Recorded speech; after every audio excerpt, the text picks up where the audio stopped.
Amp Unit, I know we're coming at you a little late with this Saturday evening impromptu video. Just hours before Fight for the Fallen on BR Live and Evolve on the WWE Network. So you gotta pick your poison tonight and decide which one you're gonna watch. Because I don't think this is gonna be like the Monday Night Wars, where you could watch both at the same time, kind of flip back and forth. Or picture in picture, because there was lulls and a lot of low points and downtime on each show. With these two shows tonight, I really feel they're going to be fast-paced, in your face, and a lot of action. So in order to really decide if something was good or not, I really think you're going to have to put all your attention and all your focus into just one show tonight. And then after that show, then you can go to the other one afterwards or maybe tomorrow morning. Maybe I'm just thinking in the realm of a reviewer, but I'm just thinking each show deserves our undivided attention if we're going to call it down the middle and decide if we liked it or not. So pick your poison, man. Fight for the Fallen and support AEW, or Evolve on the WWE Network and really support the indie scene while also kind of supporting WWE going against AEW in a way. So that's in the eye of the beholder, man. Make your choice and choose wisely. Unfortunately, guys, this video has nothing to really do with Evolve or Fight for the Fallen in a few hours. This video in this subject and topic is a little bit more somber, and it's unfortunate.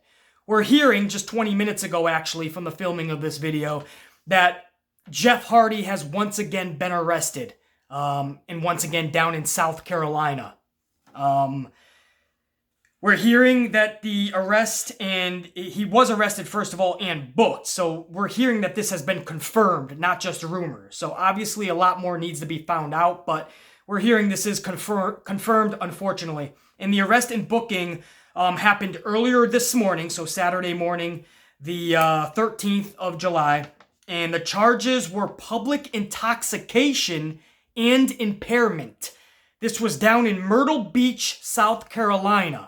I'm not trying to defend Jeff Hardy or speak about this type of arrest like it's nothing big, but I will say that Myrtle Beach and their police, we thank them for their duty, absolutely, but they are very quick to arrest people down there. I'm not saying we don't know what happened in this situation. I'm just saying that Myrtle Beach has pretty much a zero tolerance policy when it comes to acting a fool.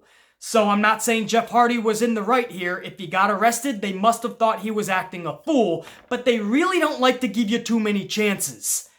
I know, I have a brother that lives in Myrtle Beach, and he's a police officer. So, trust me, I ain't talking shit about him, but it's, you don't want to be on Myrtle Beach acting a fool, because they've seen it all, and they're not, most likely anyway, most of them are not going to give you too much leeway. So Jeff Hardy found himself in the wrong place at the wrong time. But this just looks like a stem of, or just a, not even a stem, right? This is just a long trail of bad, stupid behavior by one of all of our beloved WWE superstars and pro wrestlers in general, Jeff Hardy. This is a long trail of stupidity.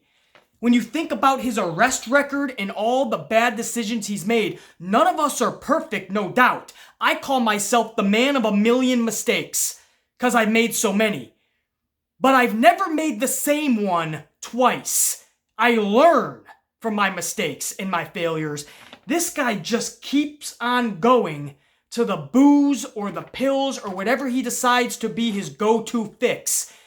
And it's obviously not working. We understand he's battling his own demons and his own personal issues, but there comes a time in your life you have to grow up. And if this sounds like tough love, it is. We've all been down that road where we feel like we just can't get out of a rut, or we keep making mistakes and we feel like a failure. But you have to grow up at a certain time in life, or you're just doomed to repeat those same mistakes and those same stupid decisions.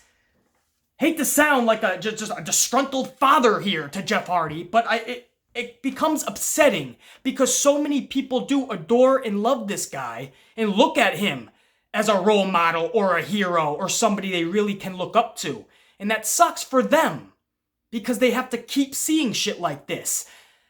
I don't have the role models and people I look up to, obviously. I never really did even as a kid. But what I did look at Jeff Hardy as a dude who just has a lot of demons and I really wanted to see the best for. And every time I start to see him do better, he goes right back, man. It's that constant relapse that 90% of people that have these type of demons, they keep relapsing into the same negative drought that they can't just seem to swim out of. And that's Jeff Hardy, man. Hearing that news 20 minutes ago, by now 25 minutes-ish ago, man, heartbreaking. It's heart-wrenching. But anyway, again, guys, that was early this morning. Charges of public intoxication and impairment. He was released on less than $200, so doesn't sound like he was fighting police. It sounded like he knew the routine. Let's do this. Let's get it over with. Here's the fingerprints. Take the fucking DNA if you want, whatever the fuck you need to do, and let's go. $200, he was out. This was again in Myrtle Beach, South Carolina. Those Carolinas have not been good to Jeff Hardy or vice versa. We all remember September 2009, North Carolina, where Jeff Hardy was arrested on 5 felonies. Possession of 262 Vicodin pills, 180 Soma, 555 millimeters of anabolic steroids, traces of cocaine, drug paraphernalia, and the intent to sell. That was the humdinger, man. Jeff Hardy could have been locked up to this very day. Because a lot of times when you see somebody with either it's called intent to sell or distribution, when you see those words, that's usually a lengthy prison sentence. That means you were planning on distributing and selling your drugs around, man. And DA offices, they just don't take that, man. Prosecution does not like that, and you will be going to jail. Jeff Hardy got off really, really leniently there, and you would have thought then he would have learned his lesson. Of course not. More problems and run-ins with the law throughout the next 6 to 7 years, and finally in March 2018, just last March, he was driving while impaired. That's when his car ran off the roadway, striking 105 feet of guardrail before the back of the car spun out to 90 degrees and coming to a rest in the middle-bound lane of the highway. The middle-bound lane. He could have not only lost his own life, but taken other lives. And for what? You've already been told by that point a dozen times you have to change your way of life. If this was just his first time and he had to learn a harsh lesson, hey, I understand, man. We all do. Now you have to regroup, pick yourself up, change for the better. How many times, though? That 2009 5 felony arrest, that would have changed a normal man. 2018, driving into a guardrail, your car coming to the rest in the middle of the highway, you could have lost your life or taken others. Then you would have thought, that's it. Now we're hearing this morning he's impaired again out in public. Obviously enough for the cops to not only take notice, but feel that they have to take him off the strip. I don't know if he was actually on the beach itself. Maybe he was just, a night around town. But dude, you have to know if you have that kind of past and you're a public figure, maybe you need to change. I believe he even has a kid too. Am I right, guys? I would have to go back and do a little bit. I can't keep track of who has kids these days. But I think Jeff Hardy has a full family. And if that's the case, then that's really tragic to see. Jeff Hardy, guys, he was on hiatus anyway with an injury. He had a knee surgery back in May of this year, right? Or last year? When the fuck was that? May, no, I think that was this year, right? Because I think it was April when it was told to us, and then May he had the surgery. So I believe that's the fucking, the timetable. And that knee surgery took, the timetable to return was 6 to 9 months. So his pending return would have been between Survivor Series and Royal Rumble. Still could be. I don't know if Vince is really going to look at this public intoxication and impairment charge and say, you know what, that's it. Or he could. Vince could have said already to Jeff Hardy, listen, one more fucking time you put the WWE in a bad light. That's it, man. I can't keep doing this. So he could have just had that talk. Maybe that's the end for Jeff Hardy. I hope not.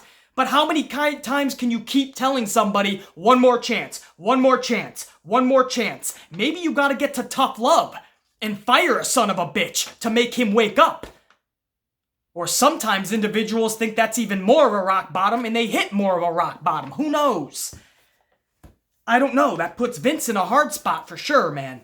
But he's scheduled to come back between Survivor Series and Royal Rumble. Again, remains to be seen now with this newish charge. His mugshot did not look good, guys. This looks like one of the worst that I've seen Jeff Hardy. Obviously, he had a rough night. He was impaired. He got arrested. He wasn't in a good mood. But, man, that just didn't look like a good look, man. He doesn't look like he's in a good place. And we know when Jeff Hardy's not in a good place, bad things happen. I gave you guys a couple of previous arrests. There was a lot more run-ins with the law that we're not even going to go into, guys. I still remember before that September 2009 arrest when he got booted off a plane because the fucking stewardess said he was not just a nuisance, but he was not able to fly. He was that incoherent. He was that impaired. They thought it was alcohol. He never got arrested for that, so they never found out what it was. They think it was more than alcohol. He said it was just drinking. I still remember that, and I always remember because this was way back years and years ago, and I remembered. I was younger, but I was thinking to myself, that's gotta suck for somebody to be in a public eye and get booted from I mean, that's embarrassing. I would change immediately. You know, and it's just when you're battling demons sometimes, man, you know, it's easy for us to just show tough love and just say, hey, man, what are you doing? Change. It's easy for us to do that, I understand. But you don't live in somebody's dome piece. Sometimes it's a really dark place to be. Unless you're in somebody else's shoes, you don't know. The Amplified Man has been in these shoes before, though. You know, I've been arrested. I've been in the pen before. I've fucking drank and drove. I've learned my lesson the harshest way possible. I've done these drugs. I've been in these shoes, guys. And that's why I can speak about it.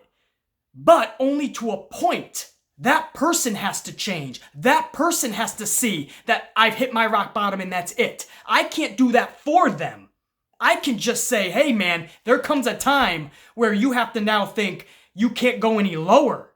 The only thing lower now is you're gone. I'm not talking fired from WWE. I'm saying gone from this earth, man. Like, that's it.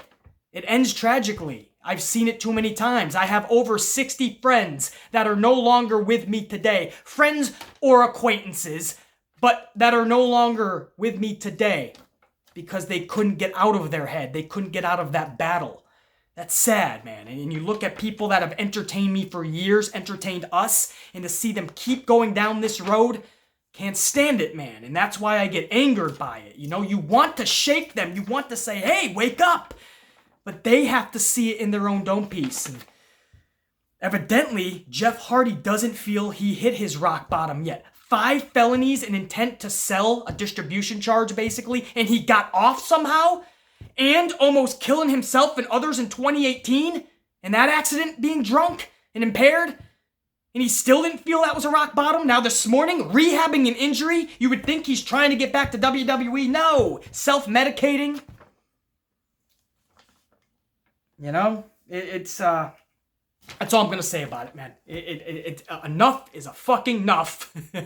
And, you know, I'm not saying bash the dude, man. You don't kick somebody when they're down. You don't do that. That's not the right thing. But his close family, friends, Vince, his employer, they all have to now show tough love. You ever see the show Intervention? It sucks at the end because the family and friends come together and they literally like kick you out of the house or they say you're cut off, don't call me anymore. It's hard to hear, but you have to cut off at some point. Otherwise, you're just enabling them to keep doing the same routine that is eventually going to kill them. Everyone has to now show that tough love. The Amplified Man can't be the only fucking one. It's got to be his close family, friends, and the ones that can get through to him. Anyway, we wish Jeff Hardy nothing but the best. And we hope that even though this was a literal arrest, if there's such a thing, and he got out on $200, we're hoping that this is the last one. and he really looks at himself in the mirror for 24 straight hours and thinks, what the fuck am I doing? I hope he hit that moment, man. We all do. We wish Jeff Hardy nothing but the best. Family, everybody, man. Regroup, rebound, come back better than ever. How many times do I have to say this, though, about Jeff Hardy? Before one point, I'm not going to be able to say it. It'll be too late. Before I end this video, guys, I do want to talk Tamina Snuka real quick. I didn't even know she was back. I thought she was still injured or just not being used because that's been Tamina's fucking career. But evidently, Tamina was back. She was doing live events. And she may have suffered a concussion. She definitely got injured, and they're thinking it's a concussion. We have to find out more. But this was at a live event in Augusta, Maine, during a tag team match. Naomi was in this match. Dana Brooke was in this match. I forget. There was I don't know. It was a schmaz tag match. And this would be the newest in a slew of injuries from Tamina Snuka. In 2016, she was injured. 2017, she had an injury that took her out. 2018, last year, she had an injury that took her out. And just a few months ago, an injury that took her out. She was rehabbing all this time. And evidently, she's back now. But every year, she has a new fucking injury. I don't see a vast improvement in her skills, obviously. Every year, I don't see any improvement in Tamina Snuka. And all these injuries are just going to diminish whatever skills she did have. So at what point do you just say, it's over, man? You don't want to see people lose their jobs. But Tamina Snuka is not offering anything but taking up a roster spot from people that could have that. Bianca Belair at this point should be in that spot. Io Shirai should be in that spot. Then again, that might be criminal. Io Shirai and Bianca Belair right now are probably, if they watch this video, they'd be like, what? No, BC, what are you doing? Don't put us in the main roster, BC. You know what I mean? So, maybe that would be an injustice to them. But my point is, there's so much great talent in the world. This isn't even shade to Tamina, too. Okay, BC, go easy on Tamina. She's actually good. She just hasn't been given the chance. No, she's actually not. Wake the fuck up. Don't tell the Amplify man someone's good when they're not. I review this shit. It's what I do.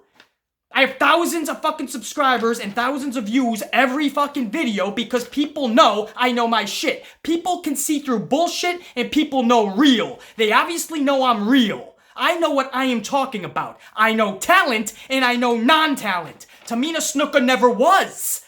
They could have booked her better and even without the talent made her something, absolutely.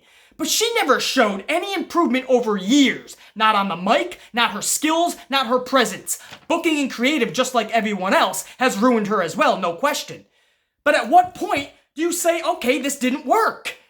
They did it with fucking Emma, and Emma had talent. I could keep going on and on with the list of names that they have cut ties with, but they keep Tamina around. Why? Because of her heritage? Because of who her family was beforehand? I love Jimmy the Superfly Snuka, man, but hey, if you just ain't cutting it out, and the injuries keep piling up, bruh, cut that shit. Not even lose her job. Maybe she could do a front desk job over in Stamford, Connecticut. Maybe she can be an agent if she's got a mind for the business. What the fuck is she taking a roster spot for? That's the shit that needs to change. We wish her the best if she is injured again, though, with a concussion. Absolutely. You never want to see someone get injured. But I'm raising a bigger question. If she's always injured, then what the fuck do you keep parading her back out there for? Love to know this shit, man. I think that's it. This was supposed to be a nice, calm, impromptu video before two big events tonight. Evolve on the WWE Network and Fight for the Fallen on BR Live. And I'm fucking getting amplified. But we hope nothing but the best for Jeff Hardy, honestly, guys. We'll find out more details on that. And also Tamina, man, whether you're a fan of her in-ring work or not, we never want to see someone get injured. So nothing but the best in full healing for Tamina. And hopefully they can all come to some kind of agreement of where Tamina belongs in this company. Oh, fucking A. The Amplified man, baby. We're saying check you. Enjoy the events tonight, guys.